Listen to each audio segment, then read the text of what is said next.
Hello students, welcome to my YouTube channel Manisha's biochem classes. हम लोग पढ़ रहे थे chemistry class 10 CBSE board chapter 2 जिसका नाम था एसिड बेसिस एंड सॉल्ट्स। और अब हम लोग इसके आखिरी पड़ाव पे आ चुके हैं। हम लोगों का एक टॉपिक बचा है। हम लोगों ने एसिड पढ़ लिया, बेसिस पढ़ लिया, इंडिकेटर्स के बारे में पढ़ लिया, पीएच स्केल के बारे में पढ़ लिया।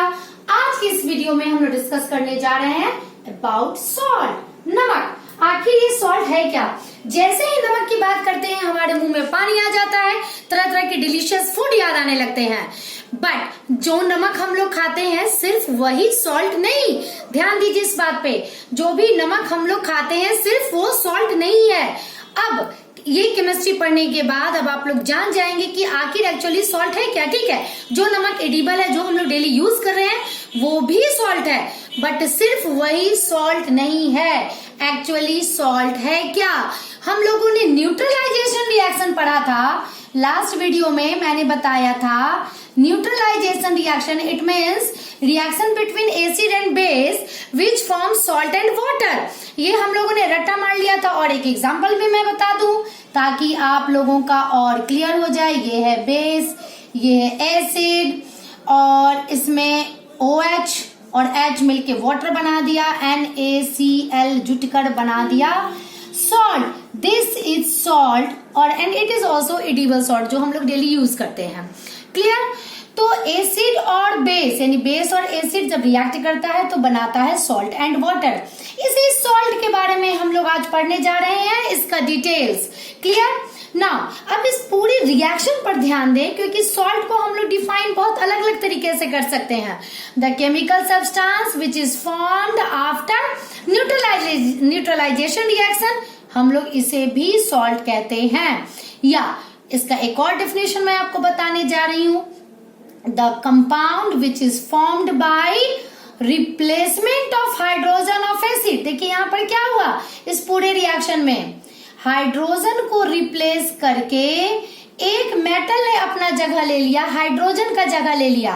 This compound is known as salt. We can define now, salt is a compound which is formed by replacement of hydrogen of an acid by a metal। एक मेटल उसे रिप्लेस करके अपना जगह जब ले लेता है, एसिड के हाइड्रोजन को रिप्लेस करके जब अपना जगह ले लेता है, उसे ही हम लोग सॉल्ट कहते हैं। और ये मेटल कहाँ से आता है? ये मेटल हमारे बेस का मेटल होता है। तो नाउ आई थिंक आप लोगों का क्लियर हो गया होगा कि एक्चुअली सॉल्ट है क्या।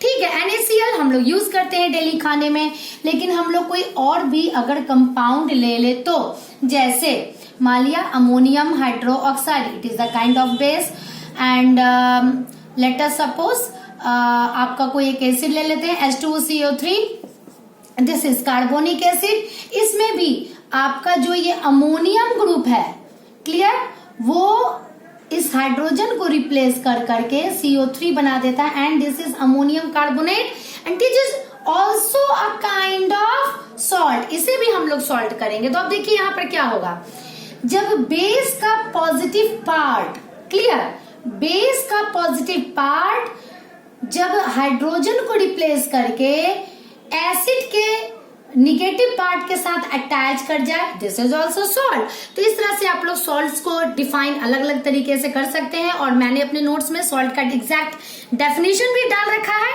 क्लियर? नोट्स अभी तक आप लोगों को मिल गया होगा। चलिए अब हम लोग सॉल्ट्स का डिटेल पढ़ते हैं।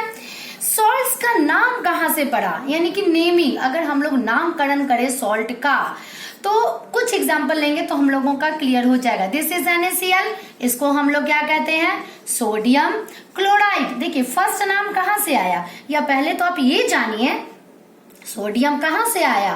सोडियम आया किसी बेस से। क्लोरीन कहाँ से आया? ये आया किसी एसिड से। तो जो फर्स्ट नेम होता है सॉल्ट का वो आता है कहाँ से? बेस के नाम पे रखा जाता है, सोडियम। और जो सेकंड नेम आता है सॉल्ट का वो एसिड का जो पार्ट हम लोगों में मौजूद है वहां से लिया जाता है। क्लियर? तो खैर इससे इतने ज्यादा क्वेश्चंस नहीं पूछे जाते हैं, बस ये टॉपिक था तो मैंने आप लोगों को बता दिया। अब हम लोग पढ़ेंगे इसी में सॉल्ट फैमिली। जैसे हर किसी की फैमिली होती है, चोपड़ा फैमिली, खन्ना फैमिली, भाई सॉल्ट की भी अपनी फैमिली होती ही होगी। तो हम लोग पढ़ेंगे सॉल्ट फैमिली के बारे में। क्लियर? ये भी बहुत आसान सा टॉपिक है। सोडियम फैमिली, मैंने एक एग्जाम्पल लिख रखा है क्योंकि एग्जाम्पल से ही समझ में आता है। सॉल्ट फैमिली यानी ऐसे सॉल्ट्स जिसमें आइदर पॉजिटिव पार्ट इसका सेम हो और निगेटिव पार्ट इसका सेम हो। क्लियर? आइदर उसका पॉजिटिव पार्ट सेम हो या उसका निगेटिव पार्ट सेम हो, वो एक फैमिली के कहलाते हैं। एज फॉर एग्जाम्पल मैंने कहा सॉल्ट्स ऑफ सोडियम फैमिली। अब देखिए मैंने इसमें यहाँ 3 एग्जाम्पल लिख रखा है, sodium chloride, sodium sulphate, sodium nitrate. तीनों में हमारा सोडियम आ रहा है और सोडियम क्या है? पॉजिटिव पार्ट है सॉल्ट का। क्लियर? तो ये एक फैमिली में हो गया जिसका नाम हो गया सोडियम फैमिली। उसी तरह से दूसरा एग्जाम्पल मैंने यहाँ पे लिख रखा है, दिस इज क्लोराइड फैमिली। अब इसका नाम मैं बताती हूँ आप लोगों को, sodium chloride, magnesium chloride and so on. इसमें देखिए निगेटिव पार्ट जो है सॉल्ट का वो सेम है, that's why they include in the one family which is known as chloride family. इसे ही हम लोग सॉल्ट फैमिली कहते हैं। Now the next topic is pH of salt. PH के बारे में आप लोग जान चुके हैं। जनरली सॉल्ट तो न्यूट्रल ही होता होगा ना, क्योंकि वो एसिड और बेस को मिलाने से बनता है after neutralisation reaction. But there are 3 types of salts according to pH. कुछ न्यूट्रल सॉल्ट्स होते हैं, कुछ एसिडिक होते हैं और कुछ बेसिक होते हैं। तो ये हम लोग तब तक नहीं समझ सकते हैं जब तक ये कैसे बने और हाइड्रोलाइसिस के बाद ये क्या बनाते हैं इसका पता हमें ना चले। चलिए हम लोग पहले बात करते हैं न्यूट्रल सॉल्ट की। आप लोग स्ट्रॉन्ग बेस, स्ट्रॉन्ग एसिड पढ़ चुके हैं, वीक बेस, वीक एसिड पढ़ चुके हैं। दोनों क्या है आप लोग अच्छी तरह से अब समझ चुके हैं ना। अगर यहाँ पर रिएक्शन हो strong acid and strong base में, क्लियर? दोनों स्ट्रॉन्ग है यानी दोनों कंप्लीटली आयोनाइज हो गए अपने एक्वस सॉल्यूशन में। इसके बाद जो भी सॉल्ट बनेगा वो हमेशा न्यूट्रल सॉल्ट होगा।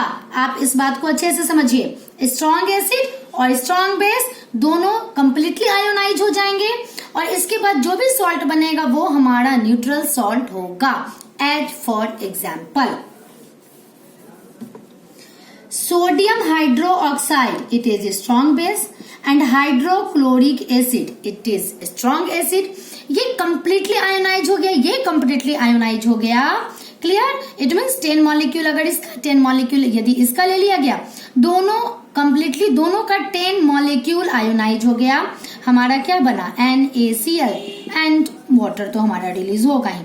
This is neutral salt. It means जब इसे हम लोग पानी में डाल देंगे, क्लियर, और जब इसका हम लोग पीएच टेस्ट करेंगे तो उसका पीएच कितना आना चाहिए? 7 आना चाहिए, क्योंकि न्यूट्रल सब्सटेंस का पीएच हमेशा 7 होता है। क्लियर? न्यूट्रल सॉल्ट आप लोगों का क्लियर हो गया। अब हम लोग बात करते हैं एसिडिक सॉल्ट की। मान लिया कि मैंने यहाँ पर ले लिया स्ट्रॉन्ग एसिड, ये तो कंप्लीटली आयोनाइज्ड हो जाएगा, हाइड्रोजन आयन ये अपना पूरा का पूरा दे देगा। लेकिन हम लोगों ने जो लिया वो वीक बेस ले लिया, ये तो कंप्लीटली आयोनाइज्ड नहीं होगा। क्लियर ना? तो हाइड्रोजन आयन की मात्रा जितना ज्यादा होगी सॉल्यूशन में वो एसिडिक नेचर का होगा। मान लिया हम लोगों ने ले लिया HCl, ये स्ट्रॉन्ग एसिड है, और हम लोगों ने ले लिया अमोनियम हाइड्रोक्साइड, ये वीक बेस है। इन दोनों को रिएक्शन करवाएंगे, ठीक? क्लियर? तो इन दोनों को रिएक्शन करवाएंगे तो हमारा बनेगा एक salt which is ammonium chloride. Clear? तो ये जो हमारा सॉल्ट रहेगा ये हमारा एसिडिक सॉल्ट होगा। Clear? Now the third one is basic salt. Basic salt it means जब हम लोग स्ट्रॉन्ग बेस ले लें और वीक एसिड ले लें, जो आप लीजिएगा, जो स्ट्रांग रहता है उसी की प्रॉपर्टी उस सॉल्ट में जाती है। एज फॉर एग्जाम्पल, हम लोगों ने स्ट्रांग बेस लिया सोडियम हाइड्रोक्साइड और वीक एसिड लिया कार्बोनिक एसिड।